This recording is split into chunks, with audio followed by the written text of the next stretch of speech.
Hi, everyone. You having a good time at Canva Create? Isn't it a spectacular experience? And just so everybody knows, it was 2 months ago that I found the final piece of confetti in one of my bags. Just so you know. So my name is Debbie Millman, and I'm a designer and an educator and an author and host of the podcast Design Matters. And thank you. And today I am thrilled, I'm excited, I have goosebumps to be in conversation with Bobby Hundreds. Bob, I know, let's give him applause even before he gets out. Bobby is a designer, he's a writer, he's the OG co-founder of The Hundreds, a pioneering streetwear brand that really has helped redefine the relationship between fashion, storytelling, and community. And over the past 2 decades, his work has expanded beyond apparel into publishing, cultural commentary, and today, he is the global creative director of the Walt Disney Company. Right? It's a fascinating story. I have spent the last 2 weeks immersed in his world, and I can't wait to share it with you all. Please join me in welcoming Bobby Hundreds for a very special live episode of Design Matters here at Canva Create.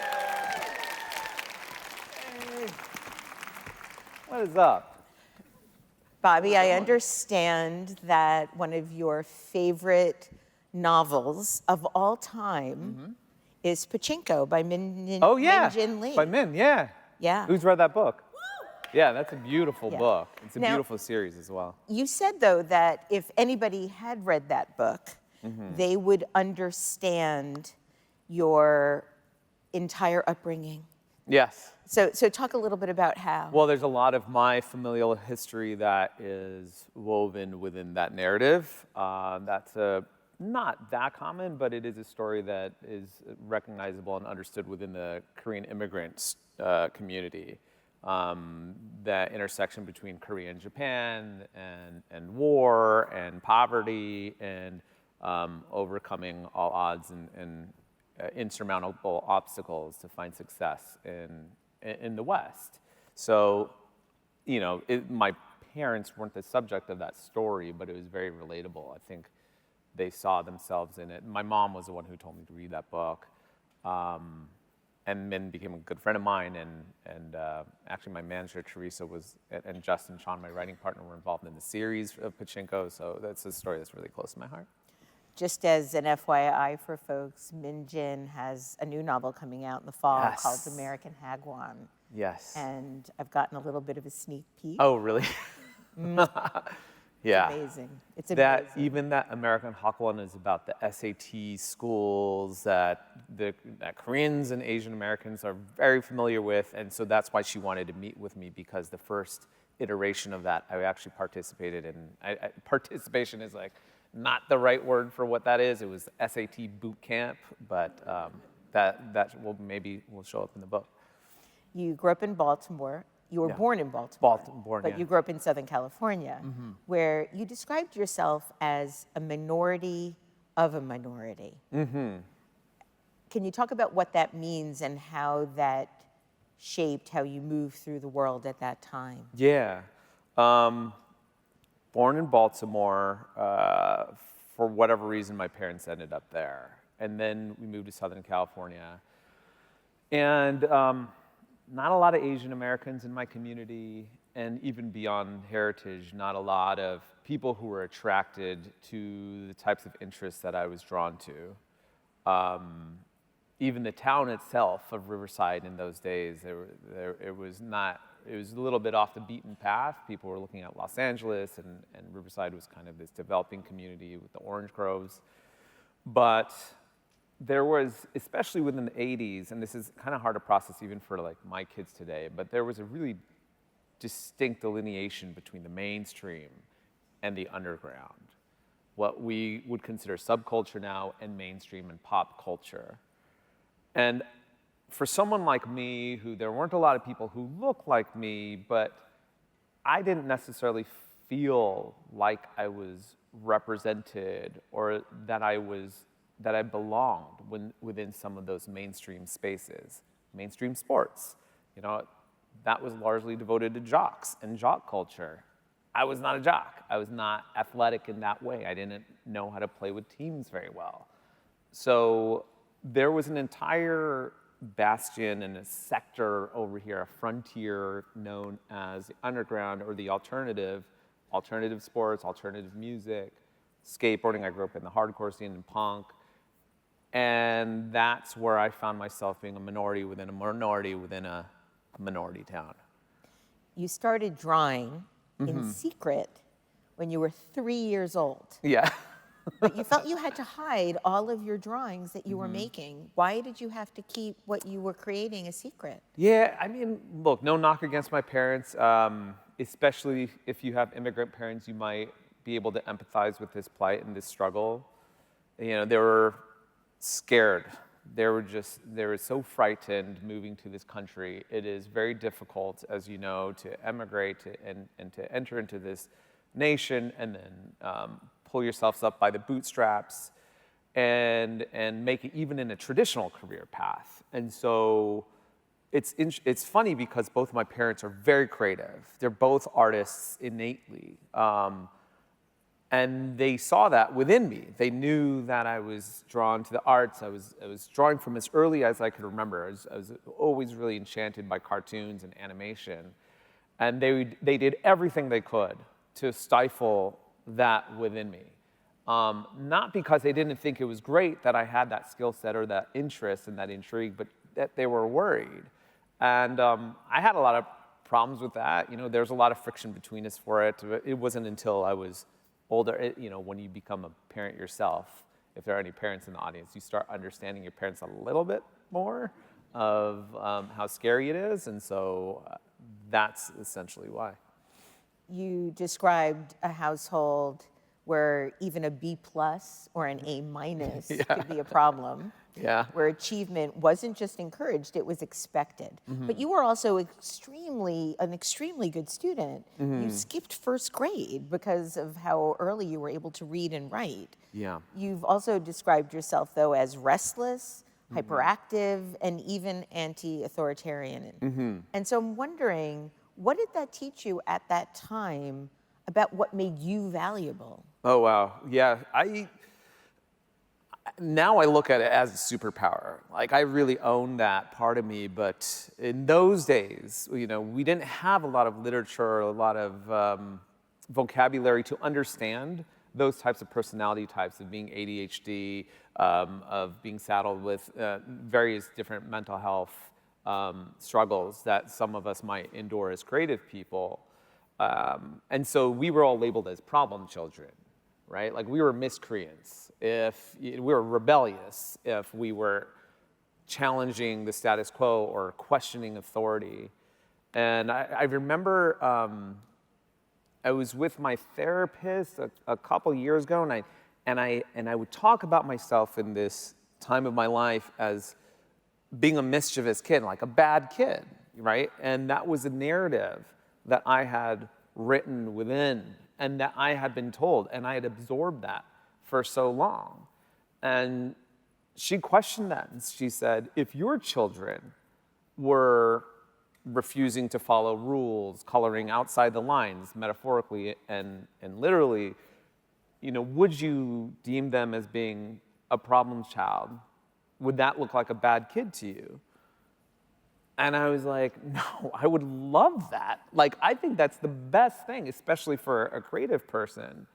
They should be questioning all the rules. They should be reframing narratives. They should be looking at it from their perspective. And she was just like, then why do you do that with yourself? And so at that time, I always considered it a slight. I thought it was a burden. I thought I had this weakness in that I couldn't focus. I was a dilettante. I couldn't stick to one subject. As you'll see throughout my career, I've kind of bounced all over the place. And, you know, the narrative, the conventional understanding of what a career journey and a path and an artistic career should look like was really, really uniform. And I never wanted that. And so I was concerned growing up. And I thought that might have been a knock against me, but it turned out to be my best strength. You said that when your creativity was restricted, it didn't disappear. It just found other ways to come out. Is that how you discovered skateboarding? Yeah, I mean, I was never a good skateboarder, but again, back to this dichotomy between there were mainstream sports that I didn't find a home within. I didn't relate to a lot of the athletes that participated in that type of sport or culture.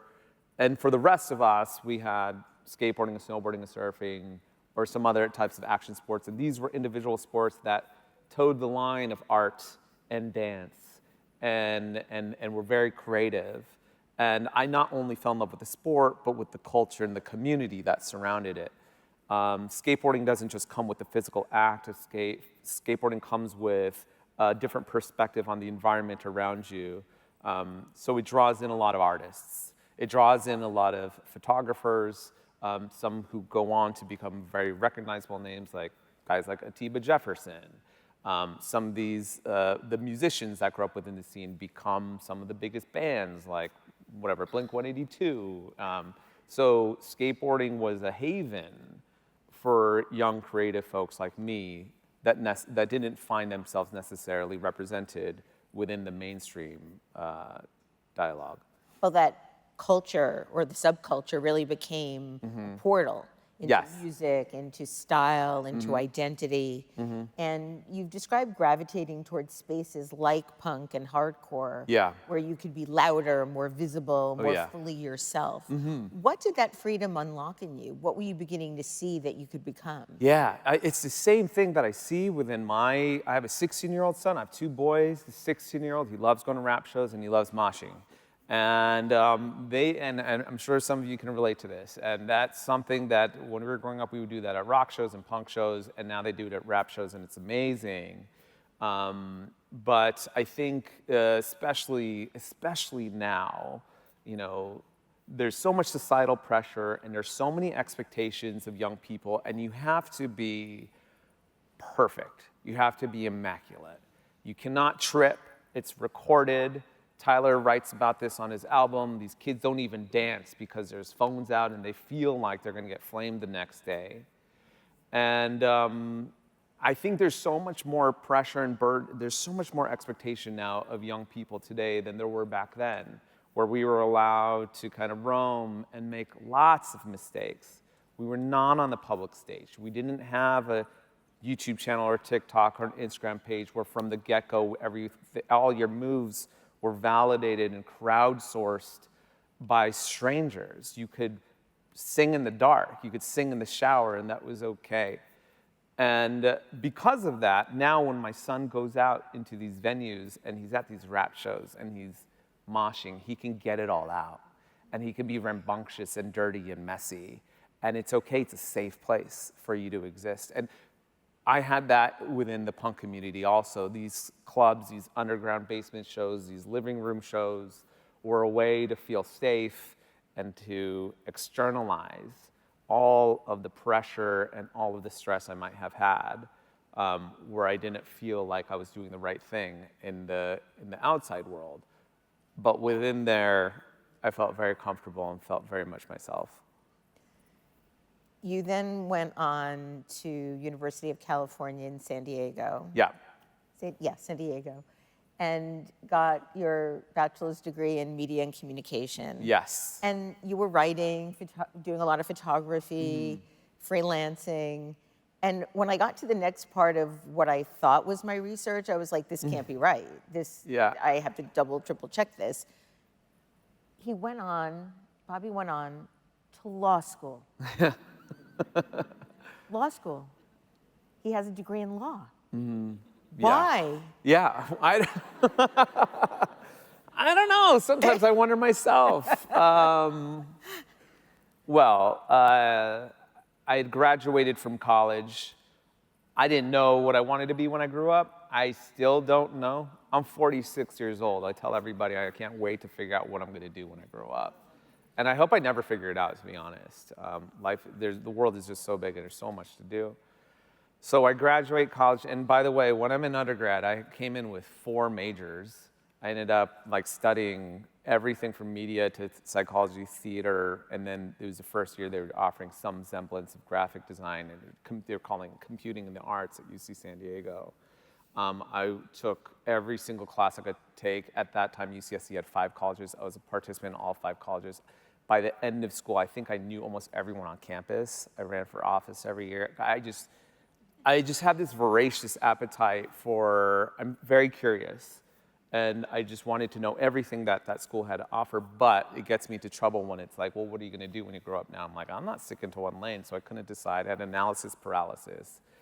And I went to Japan and I was writing for a year, and I was learning what this burgeoning street culture was doing out there that was inspired by New York and a lot of these incredible iconoclastic artists from the city. And there were these brands that were coming up, like a Bathing Ape and Neighborhood and Double Taps and street fashion and Bear Bricks and collectability and the idea of Veblen goods within the street space. I mean, I was so enamored by it all. But I'm growing up with this narrative that I have to do the right thing, especially as a son of immigrants. I have to have a conventional and secure career somewhere. And so law school was inviting, very boating in the background, but also I was doing a lot of social justice work at the time and had my heart was really set on human rights. So I figured, I don't want to go into politics, but if I can understand the system from within, maybe I can enact change in a way that is more impactful than running for office or trying to become a political figure. So that was the primary motivation. And I'm sure I thought also at the time, like, here, I'm gonna make some money, and then the money will afford me the luxury of being able to pursue art. That was my mindset going into it. You went to Loyola Law School here in Los Angeles. And when you were there, you met 2 people that really changed the trajectory of your life. The first was one of your professors, a man named Abe Edelman.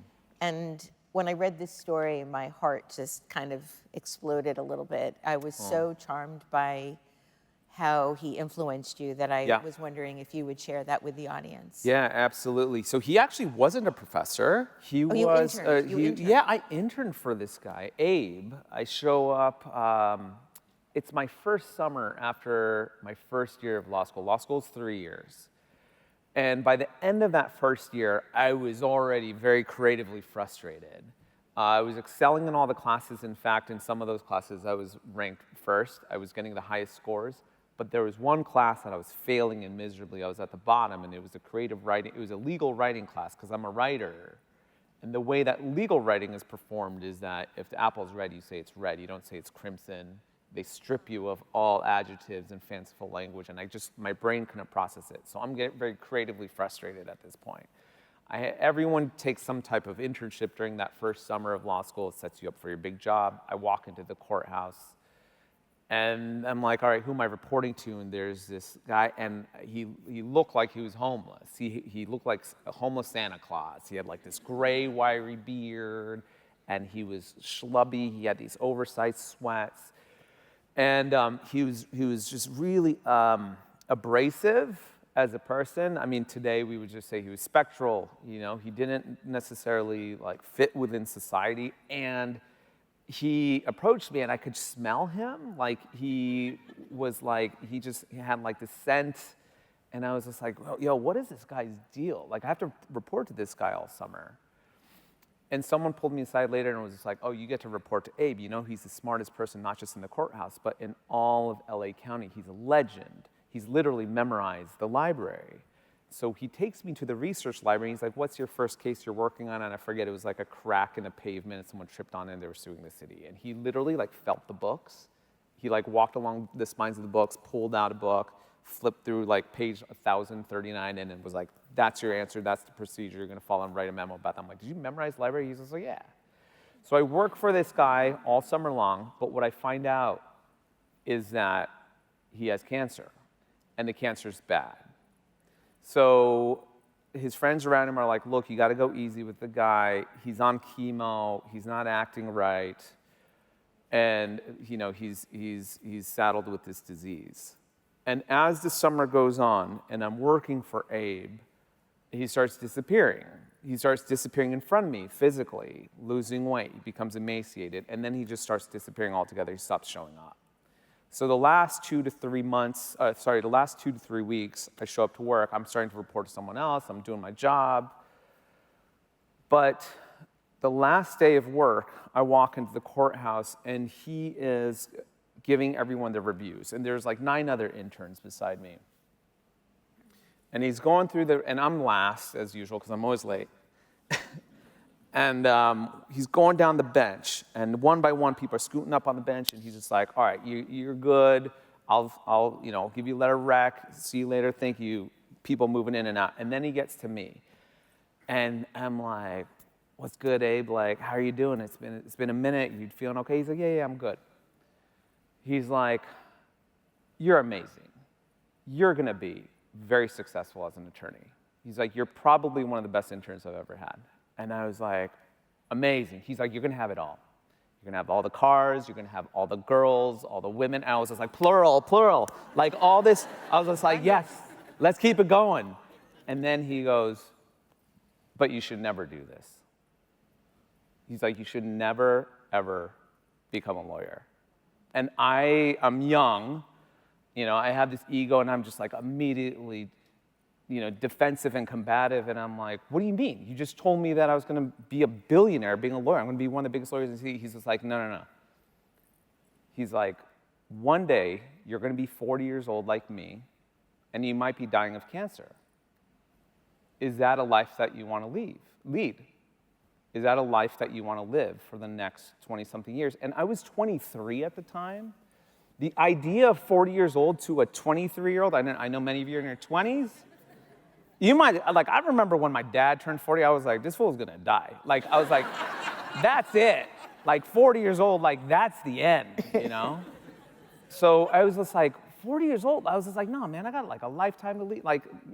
It's all, and he was like, you should do what you truly love. And I was like, I love the law. I'm good at the law. He's like, no, I'm good at the law.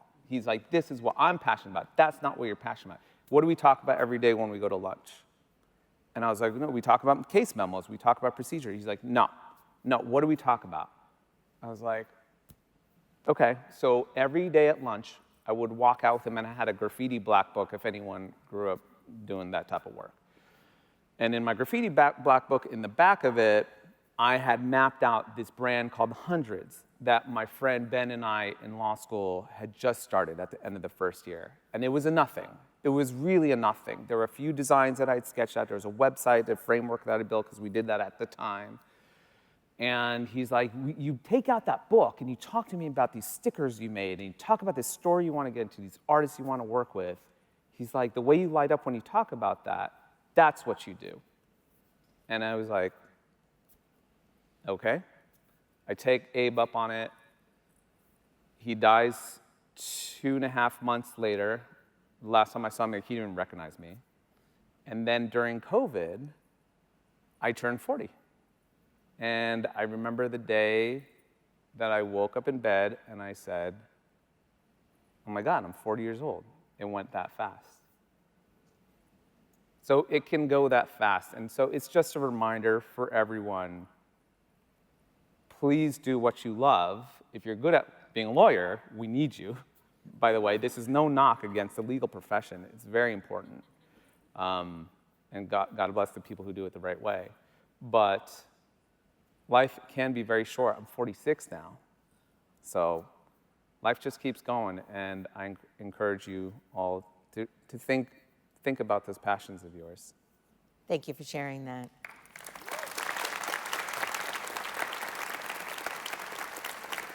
I have something weird where I don't cry. I don't know what's wrong with me. I'm like a monster. And I almost started crying. I've only cried twice in my adult life, when both my boys were born, and I was just like, whoa. But it's just been amazing to look back on that story. Thanks for asking. I never get to tell that story anymore. I was about to start crying also, but I cry every day. Reason why. So you started the hundreds. You and Ben start the hundreds So in we go and embark on the 2003, hundreds, yeah. with a few $100s, a box of T-shirts, a silk screen. How'd you start? Well, there was no blueprint. There was no YouTube Academy for this type of work, for establishing a streetwear brand. Not only that, but there was no definition of what streetwear is. There was You no said that set there's not definition one on what that person- was. Yeah. There was skateboarding apparel, and there was urban apparel at the time. So late 90s, early 2000s, skateboarding's DC, anything in action sports, which was code for white kids. And then there was urban, Echo and Nietzsche, Rockaware, black kids. And then you're looking at Ben and I, Ben's a Persian Jew from the Valley. I'm a Korean American kid that grew up in Riverside. What about us? And so even for us, we didn't have models to follow. We didn't have an industry to necessarily excel and thrive in. And so it was on us to create what that roadmap could look like. Not just for us, by the way, but for the community, which was eventually what led to our success, is that we created a stage for everyone to exist, as opposed to just making sure that we were okay. And it was very scrappy, no money. Still no backers or investors in what we do. Initially $600 each. That's all we had in our bank accounts. We just put it right in. Made a bunch of shirts with our friend who's a screen printer in the Valley, and there's a great story about this in my book too. And he ruined all the shirts, so we were out of business before we started. And then we had maybe 20 shirts that were salvageable, and we just sold them at the trunk of our car to our friends and said, like, anything you can donate, please throw it back in. And then we turned that over, and we turned it over and over and over again. And we got to a place where we were starting to develop collections, backed by an online narrative through a thing called the blog, which in 1999 Blogspot launched, blogger.com, and it was a way to live journal. And I thought that was really important for someone like me. As you can tell, I'm a storyteller, but I didn't want to just create another clothing company where the art was just because. There had to be a reason and a purpose, and there had to be a narrative and a story and that I wanted to tell through these T-shirts. I didn't want just the art, well, that looks cool, I'll buy that, or that brand is supposedly hot because so-and-so's wearing it, so I'm gonna purchase that hoodie.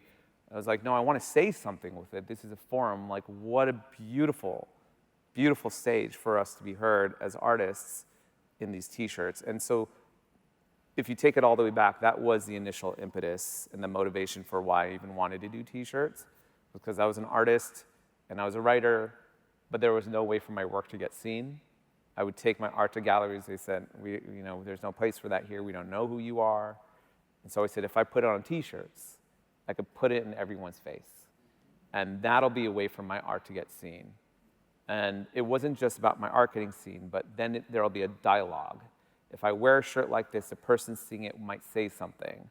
It might get a reaction. It might confuse them, might make them angry, or they might say, I love that shirt. What is that about? And now there's a relationship forging between the person wearing it and the person seeing it and observing it, and then that's community. So that's how I looked at the entire premise of a T-shirt brand. And we went into these stores. We weren't just there to sell streetwear. We were there to sell community. Like, this is a way for us to forge new relationships and friendships within the cities that we sell in. There was also, and still is, quite a lot of wit and intelligence built into the design that you do. And very early on, you were doing parodies. And you did quite a few parodies with Mickey Mouse. So I did. Oops. So is it true? Well, is it true that Disney execs came to the Hundreds booth at a trade show? Yes. And told you to stop, where they'd sue the pants off of you? Yes. Yeah. So how did that turn into an actual official collaboration? Yeah. Well, exactly that. They were someone that was sympathetic on their side, and this is the and we'll get to this corporate part later, but even within these big companies and these big brands, like a YouTube or a Canva, there are people within like us that are from the culture and the community and they get it. And it took him and his discernment to approach us at a show and say, you really have to stop doing that. They're about to sue you back here, but I got you. There's a guy named Les Chetko. I was just texting with him right before I came out, but Les was the one that was at Disney at the time. And he knew what was happening with it. He had the foresight, he had the sensitivity to culture to understand what was happening in this bubbling streetwear market. And he knew that Disney, as an entity, as a studio, could always use more relevance, especially with young men. And if we collaborate with them, with these young designers that sell to these male demographics, that's a way that Disney can find more permanence within some of these different scenes and cultures. And so he's like, what if we did it the right way? Now here's the thing with collaborations, and I always followed this philosophy, which was, number one, when we collaborate with anyone, and I even carry this into the latter stage of my career now, you only do it from a place where it says something about you that you can't say for yourself. And so what we're trying to avoid is developing monolithic brands that are just one face. And I want to feel like we're multifaceted, not unlike people. So the best brands are like a best friend, right? You don't want someone who's just one note and says the same thing and can only deliver like the same type of response or comfort. You want friends that are complex and complicated and nuanced, because we are as humans. But we've gotten into such a rut and a routine in the way that we develop brands. And it's because of even the way that the word sounds like it's a permanent brand, where this is what it's locked into, and this is forever what it'll be. But I believe in brands that are living, that continue to adapt, to continue to grow, that make mistakes, that one day might be over here, one day might be over there, just like a person would. And so collaborations are the best way to express that and communicate that. I have a deep, deep love and adoration for Disney, for the animators, for Imagineering, for the art departments there, and especially their storytelling. And so historically or traditionally, I would have never wanted to work with a big company or a corporation or a studio like that. But was there a way for us to work with them in a way that highlighted a nuance of our brand that I couldn't share for myself? And that was doing a collaboration with Peter Pan's The Lost Boys, and then more collaborations came along the way.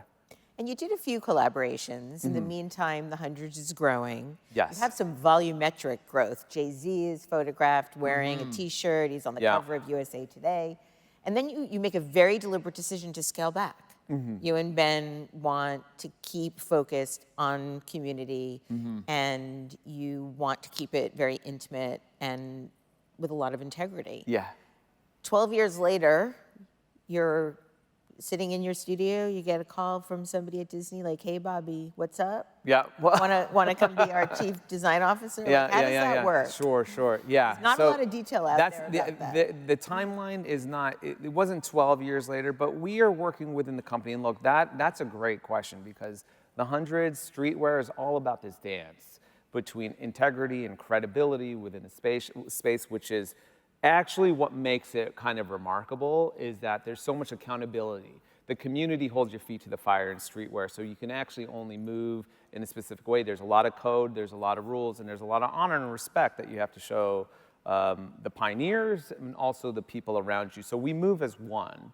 And so it was really, really important for us to make sure that we were working with integrity, that we're moving in a way that honored the culture, but also honored the brand, and preserve the legacy and the permanence of what this could be. You know, early on when people would say, you know, like, oh, what kind of brand do you want to build? And I was like, I want to be like Ralph Lauren or Coca-Cola. Like, I want to be around for 100 years, Levi's. Like, that's a little bit of a different mindset than I see a lot of newer, younger entrepreneurs coming out the gates with. They want to build brands that they want to flip, and there's nothing wrong with that. Again, it's just two different doors into the same room of success.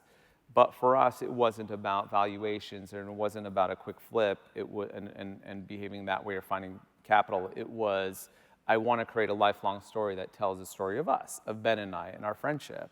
And so I totally lost track of where we were going with that original question, which happens all the time. No, I mean, you're answering all the questions that I had in my head, so it's actually perfect. Yes. But I was actually How did I get hoping to the you would point? get to where you get. I was phone hoping call. I would get there as well. I'm almost there. No, we will get there right now. Take your time. I have been doing the hundreds for 24 years. Wild, 23 and almost 24 years. Which is insane because the people who are buying the brand now didn't exist when we started. Which is very humbling also because if any of you are owners or founders, you develop these brands and you think that people know. You're like, I don't need to tell them where I've been or what I've done. You don't have to tell stories like this. They know. And then I meet kids who are 17 years old who are just like, I think the hundreds means this, right? And I'm like, no, I got to start over and you have to keep retelling your story. A year and some change ago, it was Thanksgiving week. I got 3 phone calls within 48 hours, job offers.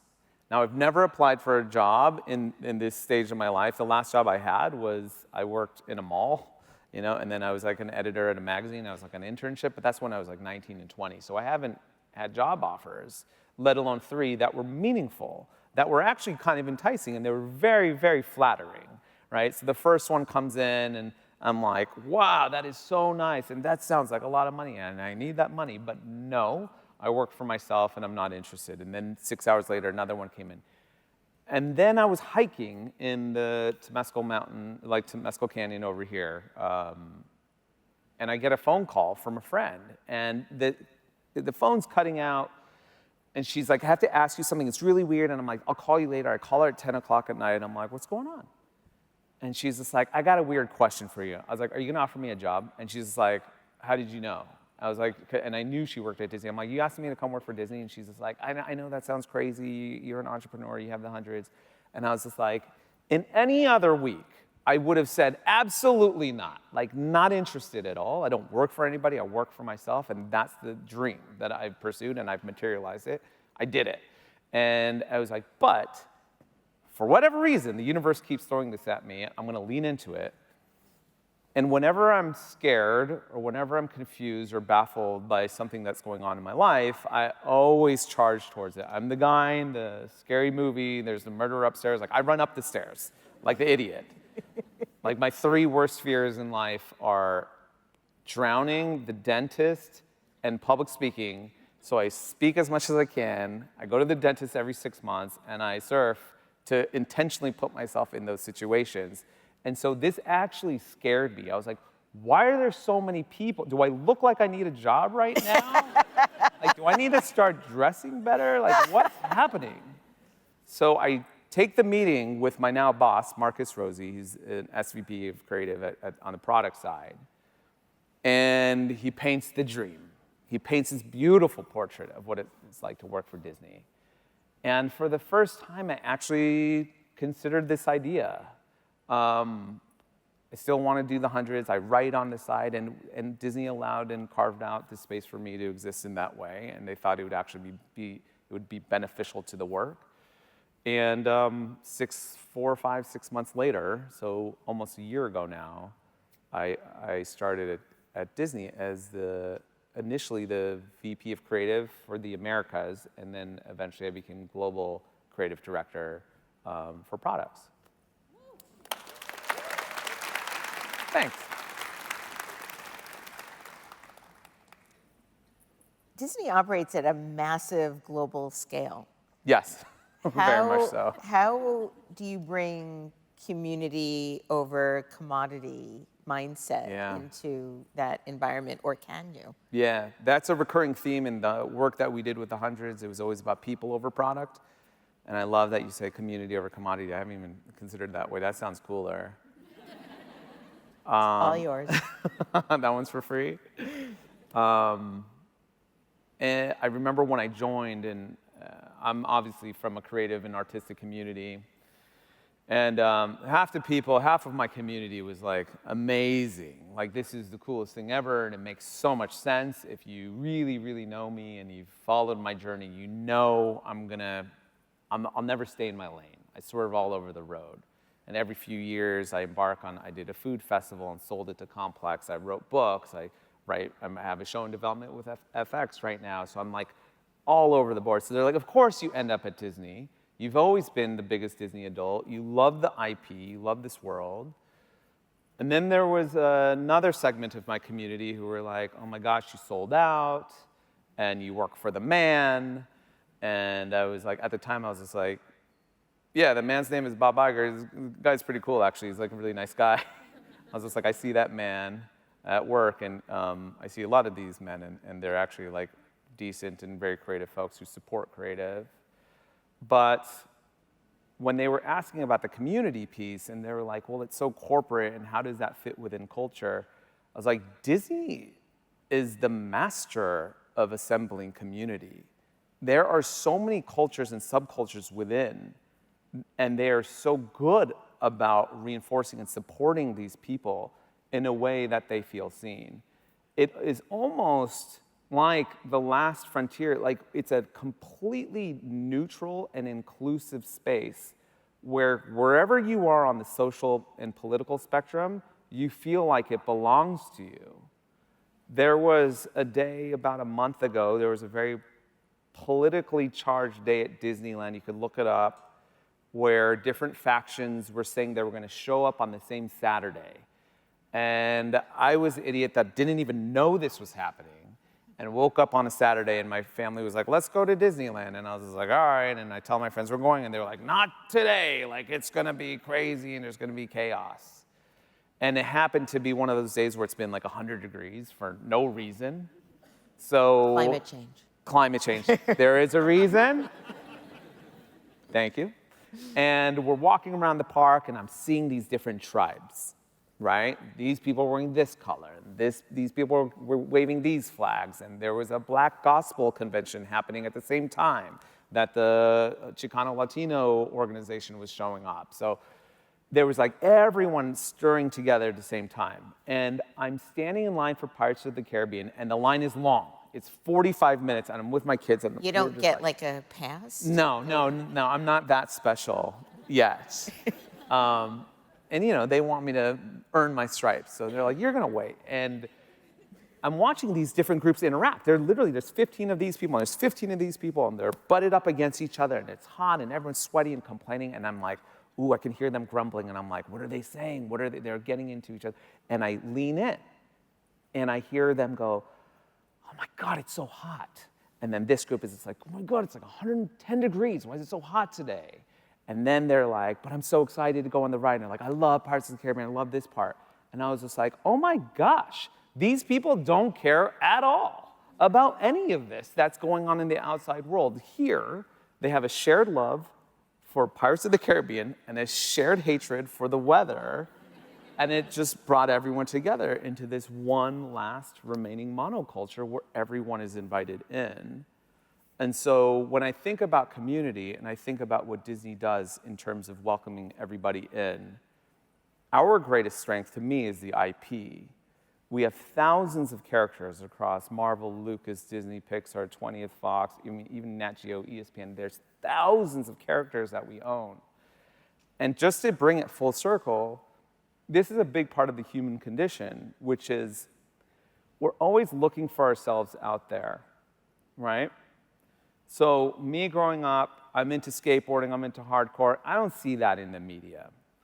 I'm an Asian American kid in a neighborhood where there's not a lot of Asian Americans, definitely not in media. So anytime an Asian person pops up on screen, I'm like, Asian, right? Like it's a Leonardo DiCaprio meme. Like Asians know this, other cultures know this, where, you know, even if you're into punk rock and you see a punk rock kid on screen, you're like, punk kid, you know? And so what you're doing when you do that is you're saying, oh, I'm relevant. And what is relevance? Relevance just means that it matters, right? So you're saying, I matter, like I exist. And you just want to know that you're not alone.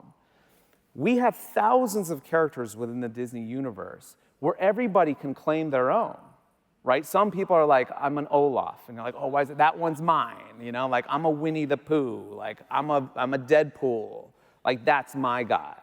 And what are you saying? You're like, that's the closest to my truth. Like, that's the closest representation of me out there, the avatar of me.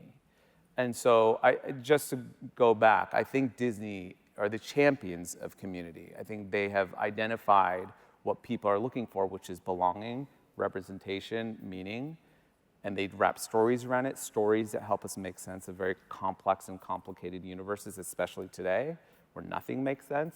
We need these narratives to help us through and figure out what's going on. Robbie, we have officially run out of time. No. I know. Okay. I wish I could talk to you for the rest of the day and into tomorrow. I want to ask you one last question. Sure. You said that you made it by making it. Mm-hmm. And you hope to make as much as you can while you're here. What feels most important for you to make next? Oh, wow. I don't have any pie-in-the-sky dream of something that I want to create. When I look back on my career, it's even, you know, there's a lot of kids that walk up and they're like, hey, I have this shirt from this year, or now vintage is so big that we are kind of like, we're seeing this cycle again of the hundreds where, again, young people who weren't around for it the first time are finding it in thrift and secondhand and saying like, what is this about? And I don't even remember. Like, they're showing me jackets or denim that I made or footwear, and they're just like, do you remember these? And what was the SKU number? And like, you know, when did it come out? What season? I'm like, I don't even remember. But I remember the people that I worked with all along the way. I remember everyone. I remember everyone I collaborated with. I remember all the artists that we put on a pedestal, that we championed. I remember everyone that I worked with on staff at that time. I'm like, oh, but I remember at that time, this person was here, oh my God, we had like such a good time. We went to dinner, we went to this party, we like went to Coachella together.